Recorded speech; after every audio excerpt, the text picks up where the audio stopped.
Menindee in far western New South Wales is continuing to grapple with major flooding. The deluge is comparable to filling the same volume as Sydney Harbour over just 6 days, as further rises are still expected. Well, joining me live now is New South Wales SES Media Officer Andrew McCullough in Menindee. What is the river level at the moment, Andrew? Janie, it's at 10.25 at the moment, so we haven't seen that 10.7 expected just yet.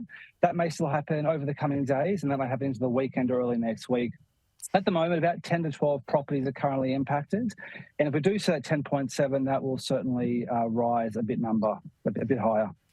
All right, so at the moment you said around 10 homes impacted. What do you anticipate if those rivers do increase? There's certainly a potential for more, maybe 10 to 20 more homes. It really depends on the river level and that expected impact. So we are warning people to take action early and to leave if they're in one of those areas. If you are in one of those areas, view the latest information on the SES website at ses.nsw.gov.au. An emergency warning remains in place for that community. So here in Menindee, we've had that emergency warning in place since the 30th of last year, of December.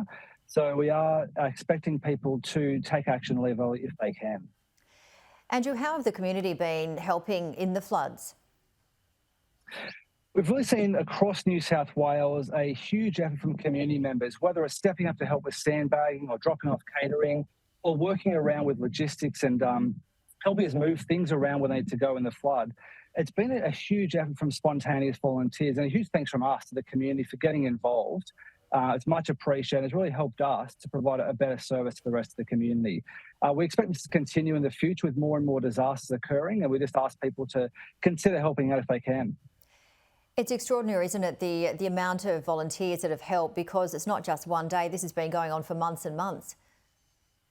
Absolutely, and flood fatigue is certainly setting in, and it's certainly expected that people become tired after months and months of being evacuated, being isolated, and being inundated with floodwaters. So we ask people still continue to take action and stay out the latest warnings, and if they can lend a hand, to consider volunteering with the SES, and you can learn more at our website about that. Yeah, it's a very comprehensive website. What is your message to people travelling in New South Wales at the moment with flooded roads? Yeah, certainly roads are cut in a lot of places. The one I'm standing on right now here in Menindee is closed just behind me by floodwaters. And we ask that if you are travelling during this really busy time to take care. Don't drive through floodwater. There's always another way to drive, and you can check live traffic for the latest information on that.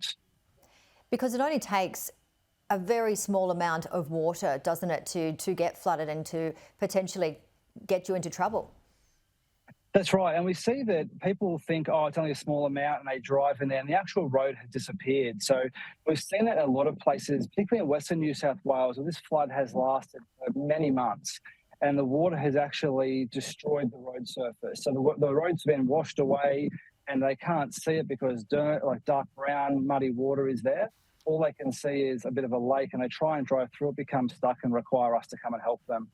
So we do ask that people take extra care, plan ahead, and there's always another way around the floods. All right, so as you mentioned, 10.25 at the river level at the moment. It could peak over the next couple of days or so. The longer it takes to reach that peak, is there less of a chance of it happening? It really depends, because we really are waiting to see what's coming downstream. So this flood, as I said, has been coming for many months. And I was at the Menindee Weir yesterday, where the water is flowing very fast over the Weir.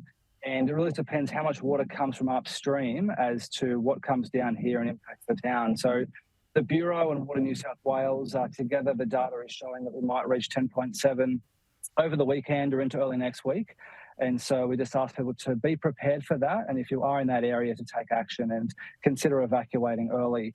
That level is still a real potential for us here in Menindee, and we are asking people to take care and make safe decisions. All right, great advice. Thank you very much. Andrew McCullough, New South Wales SES Media Officer.